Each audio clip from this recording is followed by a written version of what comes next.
नमस्कार, जय हिंद। आज हम इस वीडियो में एक महान सम्राट के बारे में पढ़ने जा रहे हैं। हम बात कर रहे हैं पृथ्वीराज चौहान की, जिसको पृथ्वीराज तृतीय के नाम से भी जाना जाता है। और आज हम इस वीडियो में उनकी पूरी असल कहानी के बारे में इस वीडियो में डिस्कस करेंगे और साथ साथ में उनकी पत्नी सुयोग्यता के बारे में भी फुल डिटेल से जानने की कोशिश करेंगे। ठीक है, तो आज हम किसके बारे में पढ़ेंगे? आज पढ़ेंगे हम पृथ्वीराज चौहान के बारे में। पृथ्वीराज चौहान। पृथ्वीराज चौहान का जन्म 1166 में होता है भाई, और इनका जन्म अजमेर में होता है। यानी कि जो अजमेर के जो राजघराना होता है उनमें इनका जन्म होता है। और इनके पिता का नाम सोमेश्वर था, जो कि अजमेर के क्या होते हैं? राजा होते हैं। लेकिन जैसे ही पृथ्वीराज चौहान की आयु 11 वर्ष होती है तो इनके पिता की मृत्यु हो जाती है। और पिता की मृत्यु होने के बाद पृथ्वीराज चौहान अजमेर के राजा बनते हैं। और इनकी माता का नाम कपूर रानी इनकी माता का नाम होता है। और इतिहास में पृथ्वीराज चौहान को पृथ्वीराज तृतीय के नाम से भी जाना जाता है। और ये दिल्ली की गद्दी पे बैठने वाले अंतिम हिंदू सम्राट राजा थे वे, ठीक ना। और जैसे ये अजमेर की गद्दी संभालते हैं तो धीरे धीरे इन्होंने अपने राज्य का विस्तार करना प्रारंभ किया। और देखते ही देखते इन्होंने अजमेर के साथ साथ में, यानी कि जो अजमेर, राजस्थान, हरियाणा, पंजाब, उत्तर प्रदेश, मध्य प्रदेश और दिल्ली, इन सब में इनका राज्य फैल गया था। और कुछ समय बाद इन्होंने अपनी राजधानी को दिल्ली बना लिया था। यानी कि दिल्ली की गद्दी पे ये जाके बैठ गए थे और वहीं से अपना पूरे राज्य का राज्यभार ये संभालते थे भाई, ठीक है। कुछ इतिहासकारों का ये भी मानना है कि भाई वो कभी भी उन्होंने दिल्ली को अपनी राजधानी नहीं बनाया, बल्कि उनका जो मेन फोकस था वो अजमेर ही था। देखो, जो भी इतिहास की घटनाएं होती है वो सभी की सभी क्या है? तथ्यों के आधार पे होती है। और कभी भी इतिहास की घटना 100% सही नहीं होती, क्योंकि तथ्यों के आधार पर ही कंक्लूजन निकाला जाता था है भी क्या हो सकता है और क्या होगा, ठीक है ना। तो हर इतिहास में भिन्न इतिहासकार भिन्न अपने तथ्य रखते हैं और उन्हीं तथ्यों के आधार पर हम कुछ निर्णय ले पाते हैं। और पृथ्वीराज चौहान के बारे में भी कुछ ऐसा ही है, क्योंकि पृथ्वीराज चौहान के जीवन के बारे में जो हमें सबसे महत्वपूर्ण जानकारी देती है वो है पृथ्वीराज रासो। यानी कि एक पुस्तक है जिसका नाम क्या है? पृथ्वीराज रासो। ठीक है, जो ये पृथ्वीराज रासो है इसकी रचना कौन करता है? इसकी रचना इसके दरबारी कवि होते हैं जिनका नाम क्या था? चंद बरदाई होते हैं। यानी कि चंद बरदाई, जो चंद बरदाई होते हैं ये पृथ्वीराज चौहान के क्या होते हैं? राजकवि भी होते हैं और इनके खास मित्र भी होते हैं। तो ये एक रचना लिखते हैं जिसका नाम क्या है? पृथ्वीराज रासो। और पृथ्वीराज रासो के में ही पृथ्वीराज चौहान के जीवन के बारे में फुल डिटेल से जानकारी मिलती है। वैसे जो पृथ्वीराज चौहान की जो जानकारी है जीवन की, अन्य इतिहासकारों ने भी दी है। और इनमें से सबसे प्रमुख इतिहासकार थे जो मुस्लिम इतिहासकार थे, उन्होंने भी इनके जीवन की काफ़ी जानकारियां हमें दी है भाई। लेकिन जो मेन जो पृथ्वीराज चौहान की जो जानकारी है वो हमें मिलती है पृथ्वीराज रासो से, जिसकी रचना चंद बरदाई ने की थी, जो कि इसके मित्र भी थे और साथ साथ में इनके राज कवि भी थे भाई, ठीक है ना। और पृथ्वीराज चौहान का जो महत्वपूर्ण जो युद्ध होता है वो होता है मोहम्मद गोरी के साथ। किसके साथ होता है? मोहम्मद गोरी के साथ इसका जो महत्वपूर्ण युद्ध होता है, ठीक है। और जो मोहम्मद गोरी होता है ये कौन होता है भाई?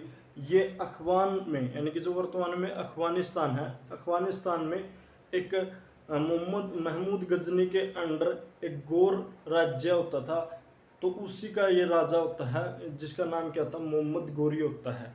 और कई इतिहासकार होते हैं जो इसके मोहम्मद गोरी और पृथ्वीराज चौहान के युद्ध के बारे में हमें जानकारी देते हैं। और इसी युद्ध की जानकारी हमें कौन देता है? इसी युद्ध की जानकारी हमें पृथ्वीराज रासो से भी मिलती है भाई। और पृथ्वीराज रासो के अनुसार जो मोहम्मद गोरी और पृथ्वीराज चौहान के बीच में कुल मिलाकर कितने युद्ध होते हैं? 17 युद्ध की जिक्र है भाई। कुछ इतिहासकार इन युद्धों की संख्या 22 तक भी बताते हैं और कुछ इतिहासकार इनकी युद्ध की संख्या सिर्फ 2 भी बताते हैं। जितने मुस्लिम इतिहासकार हैं उन्होंने पृथ्वीराज चौहान और मोहम्मद गौरी के बीच में युद्धों की संख्या सिर्फ 2 बताई है, लेकिन पृथ्वीराज रासो के अनुसार मोहम्मद गौरी और पृथ्वीराज चौहान के बीच में कुल मिला के 17 युद्ध होते हैं और 17 युद्धों में से 16 युद्ध पृथ्वीराज चौहान विजयी होते हैं और लेकिन वो मोहम्मद गौरी को मारते नहीं और उसको बंदी बनाकर कुछ समय बाद छोड़ देते हैं। लेकिन अंतिम युद्ध में जो मोहम्मद गौरी होते हैं वो छल से पृथ्वीराज चौहान को यानी कि हरा देते हैं और हराने के बाद बंदी बना लेते हैं और उनकी आंखें यानी कि फोड़ देते हैं और इनकी आंखों को फोड़ने के बाद इनको अपने साथ काबुल ले जाते हैं और काबुल ले जाने के बाद इनको मौत के घाट उतार देते हैं। तो ये सभी जानकारी हमें कौन देती है? पृथ्वीराज रासो देती है भाई। और जब पृथ्वीराज चौहान होता है उनका शादी किसके साथ होते हैं? संयोगता के साथ शादी होती है। और संयोगता कौन होती है? संयोगता यानी कि जयचंद एक राजा होते हैं जयचंद, उसकी क्या होती है? पुत्री होती है। और जयचंद का भी काफ़ी जिक्र है इसमें, यानी कि जयचंद जो जयचंद होता है ये होता है गढ़वाल राजा होता है, जो कहाँ इसकी राजधानी कहाँ की कन्नौज का राजा होता है, गढ़वाल राजा होता है जिसका नाम क्या होता है? जयचंद। और जयचंद की एक बेटी होती है जिसका नाम क्या होता है? संयोगता नाम होता है, संयोगता नाम होता है। होता क्या है भी, जो संयोगता का स्वयंवर रचते हैं कौन? जयचंद।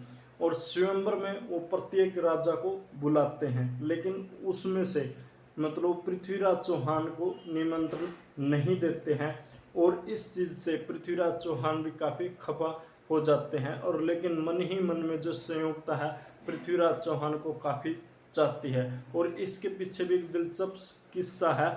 होता क्या है कि जब संयोगता के स्वयंवर की तैयारी चल रही होती है तो उससे पहले एक चित्रकार होते हैं जो कि जयचंद के दरबार में रहते हैं। वो चित्रकार क्या करते हैं? भिन्न भिन्न राजाओं के राजकुमारों के चित्र बना के संयोगता के पास लाते हैं और उन्हीं में से एक चित्र होता है पृथ्वीराज चौहान का।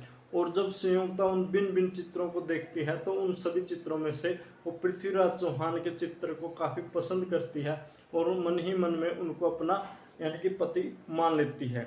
और उसी प्रकार जब वो चित्रकार वहाँ से जाते हैं यानी कि जयचंद के दरबार से जाते हैं तो उस संयोगता के भी ही एक चित्र बना लेते हैं और उस चित्र को ले जाकर वो किसको दे देते हैं?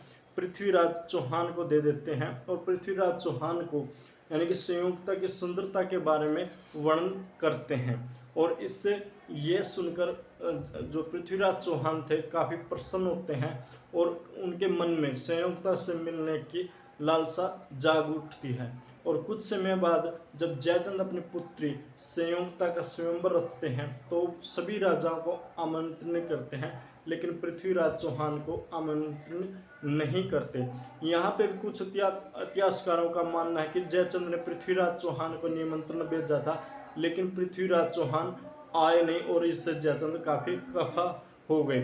कुछ इतिहासकारों का ये भी मानना है कि जो पृथ्वीराज चौहान थे वो संयोगता के स्वयंवर में जाने वाले थे, लेकिन उनके मंत्रियों के मना करने के बाद वो वहाँ पे रुक गए। लेकिन अभी तक यानी कि सत्य क्या है उसका कुछ पता नहीं चला।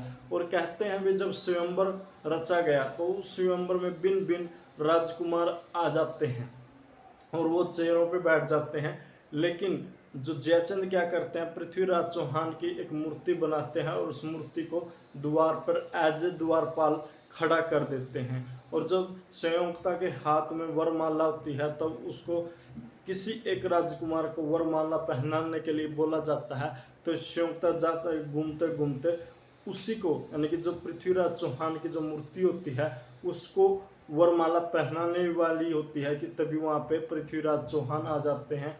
और संयोगता ये देखकर काफ़ी प्रसन्न होती है और वो जो वरमाला पृथ्वीराज चौहान को पहना देती है और पृथ्वीराज चौहान संयोगता को अपने साथ लेकर दिल्ली आ जाते हैं। और इसी चीज़ से यानी कि जयचंद काफ़ी खफा हो जाते हैं और वो मन ही मन में यानी कि पृथ्वीराज चौहान से बदला लेने की ठान लेते हैं। लेकिन उस समय पृथ्वीराज चौहान काफ़ी शक्तिशाली राजा थे और उनके मुकाबले का कोई राजा आसपास नहीं था। और इसलिए वो जयचंद एक ऐसे मौके की तलाश में थे भाई जिसके मौके का फायदा उठा के यानी कि पृथ्वीराज चौहान से अपना बदला ले सके, और वो मौका उनको आया भी।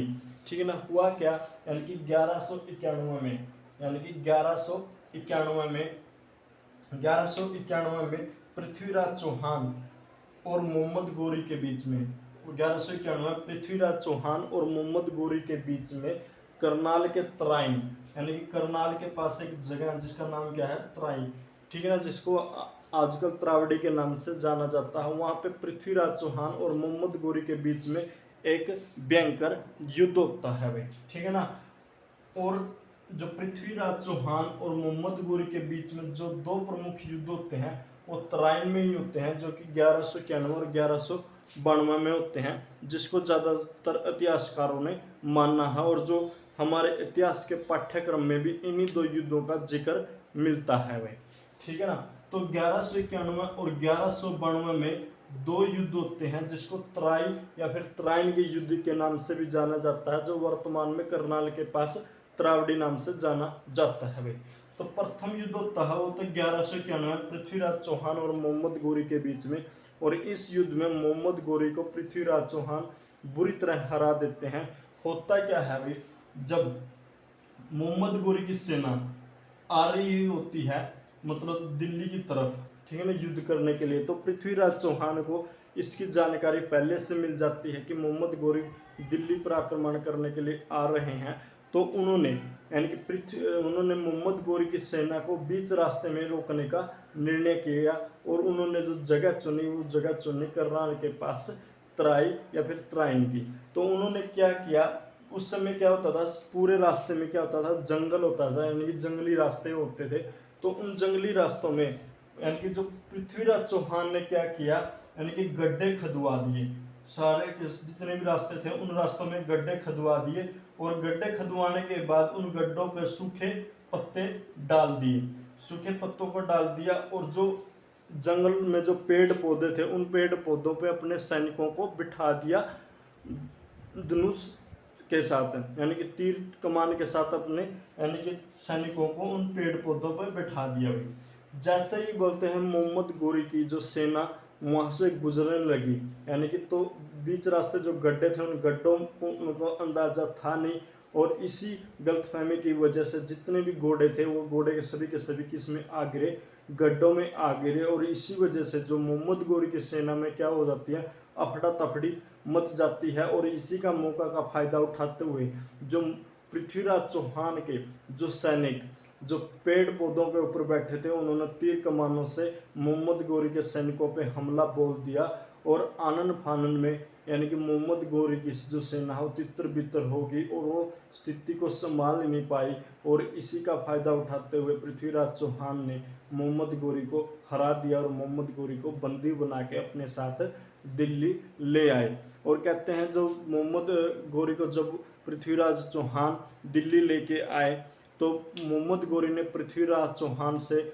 माफ़ी मांगी, और माफ़ी मांगने के साथ वादा किया कि मैं दोबारा से कभी भी दिल्ली पे आक्रमण नहीं करूंगा। और जब उन्होंने ये कसम खाई, यानी कि उन्होंने कुरान की जो कसम खाई थी कि मैं यानी कि दिल्ली पर आक्रमण नहीं करूंगा, और इसी का विश्वास करते हुए पृथ्वीराज चौहान ने अपने मंत्रियों के साथ सलाह मशवरा किया और मोहम्मद गोरी को छोड़ दिया। और यही पृथ्वीराज चौहान की जिंदगी की सबसे बड़ी भूल थी कि उन्होंने मोहम्मद गोरी को जिंदा छोड़ दिया। तो उसके बाद क्या होता है, उसके बाद दूसरा युद्ध कब होता है, 1192 में युद्ध होता है पृथ्वीराज चौहान और मोहम्मद गोरी के साथ। और इस युद्ध में मोहम्मद गोरी विजय होते हैं, क्योंकि मोहम्मद गोरी ने पृथ्वीराज चौहान को छल कपट से हरा दिया जाता है। और हराने के बाद पृथ्वीराज चौहान को वो बंदी बना लेते हैं, और बंदी बना के वो अपने साथ काबुल ले जाते हैं। यहाँ पे भी कई इतिहासकारों का मानना है कि पृथ्वीराज चौहान को मोहम्मद गोरी बंदी बना के अजमेर ले जाते हैं और उसको अपनी अधीनता स्वीकार करने के लिए बोलते हैं, लेकिन पृथ्वीराज चौहान ने उनकी अधीनता स्वीकार करने से मना कर दिया।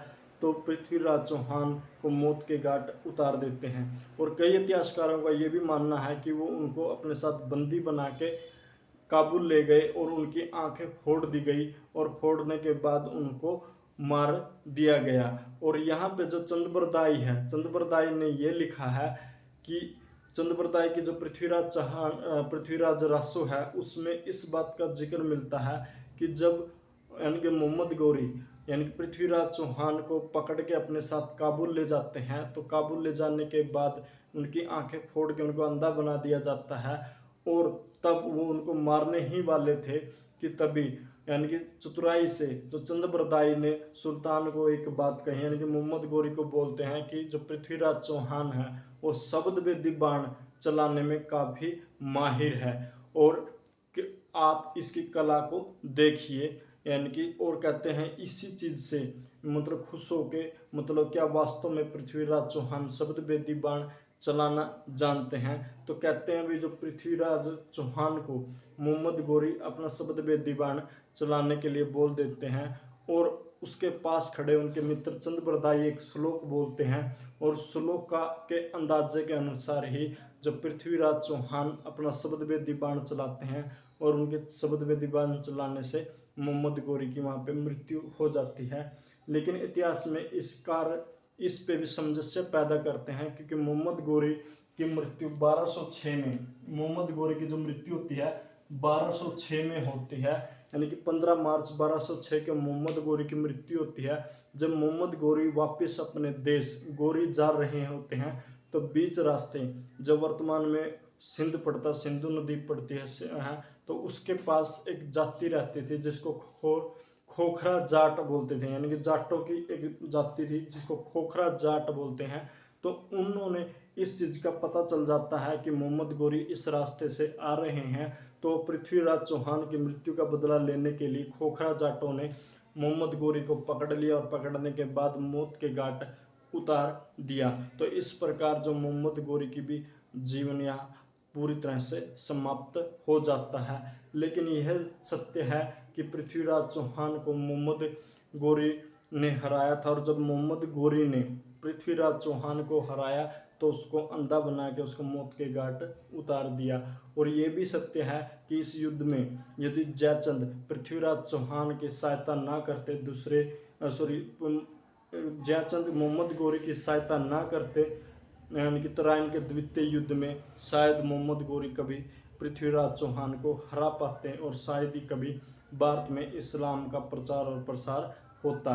क्योंकि जब पृथ्वीराज चौहान तराइन का द्वितीय युद्ध हार जाते हैं तो हारने के बाद जो दिल्ली और दिल्ली के आसपास के जितना एरिया जो पृथ्वीराज चौहान का था सारा का सारा किसके अधीन चला जाता है, वो अधीन चला जाता मोहम्मद गौरी के। और मोहम्मद गौरी वो अपना जीता हुआ एरिया अपने गुलाम सेनापति कुतुबुद्दीन ऐबक को सौंप देते हैं और इसी के साथ ही भारत में दिल्ली सल्तनत या फिर सल्तनत की शुरुआत होती है। और जो ये सत्ता होती है पूरी तरह से मुस्लिम सत्ता होती है और इसी के साथ ही भारत में मुस्लिम धर्म का प्रचार और प्रसार होना प्रारंभ हो जाता है।